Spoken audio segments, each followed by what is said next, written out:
નમસ્કાર મિત્રો, હું છું જયેશ હિરપરા. કૃષિ મિત્ર ચેનલમાં આપનું હાર્દિક સ્વાગત છે. આજે વાત કરવાની છે તો કે આપણે 25,000 ઉપર સબસ્ક્રાઈબર પહોંચી ગયા છે. એટલે જે કાંઈ સબસ્ક્રાઈબર છે એ બધાનો ખૂબ ખૂબ આભાર, ધન્યવાદ. બીજું એ પણ છે કે દિવાળી પછીથી 27 તારીખથી આપણી ચેનલ હતી હેક થઈ ગઈ હતી.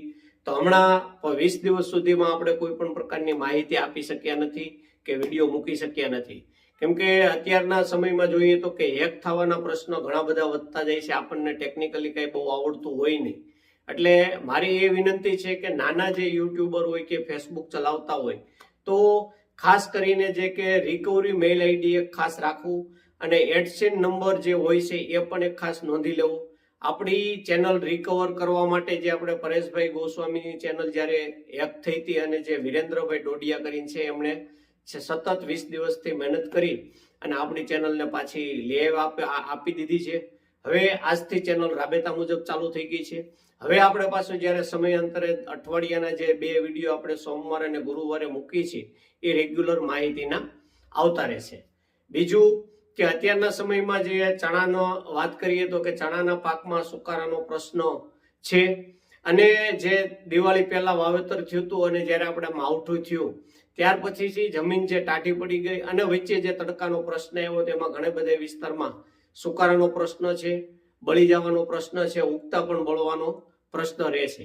તો આના માટે આપણે કોઈ પણ એક સારી કોન્ટેક અને સિસ્ટેમિક ફૂગનાશકનું કોમ્બિનેશન આવે જેમાં આપણે જોઈએ તો કે મેન્કોજેબ પ્લસ મેટાલિકઝિલ છે કે પંપે 30-35 ગ્રામ રાખી અને ઘાટો છંટકાવ કરી શકાય. બીજું મેન્કોજેબ પ્લસ કાર્બેન્ડિઝમ હોય એનો પણ આપણે ઘાટો છંટકાવ કરી શકાય.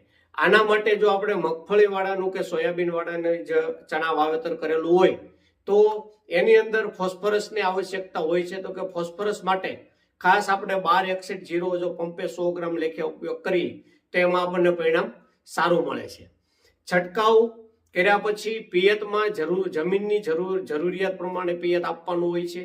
ઘણો બધો વિસ્તાર જે બિન પિયત વિસ્તાર હોય છે કે એમાં મેજોરિટી પિયત એકાદું આપવાનું હોય જ્યારે પોપટા બંધાય ત્યારે.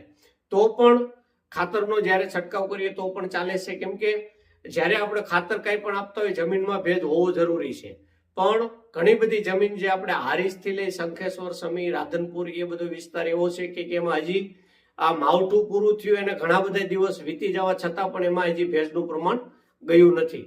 ઘણો બધો વિસ્તાર એવો હોય છે કે જે આપણે ચોટીલા, સાયલા કે જસ્તર બાજુનો વિસ્તાર હોય કે ગમે એટલો વરસાદ હોય તો આપણે હામા વારે એટલે કે જે રવિવારે વરસાદ બંધ થયો હોય હામા રવિવારે એને પિયત આપવું પડતું હોય છે. એટલે જમીનને આધારે આપણે પિયત નક્કી કરી શકતા હોય છે. એ સિવાયના બીજા ઘણા બધા શિયાળુ પાક છે કે જે અઠવાડિયે 10 દિવસ કે 15 દિવસ પહેલા વાવેતર થયું છે, ઉગતા બળે છે, સુકારો પણ છે. તો કોઈ પણ પાક હોય સુકારા માટે અક્ષીર મેન્કોજેબ પ્લસ મેટાલિકઝિલ 30-35 ગ્રામ રાખી અને છંટકાવ કરવામાં આવે તો એનું પરિણામ આપણને સારું મળે છે.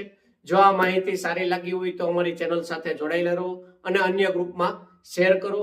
અને જે કોઈ આપણે અત્યાર સુધીમાં જે 25,000 ઉપર સબસ્ક્રાઈબર થયા છે એ બધાનો ખૂબ ખૂબ આભાર, ધન્યવાદ.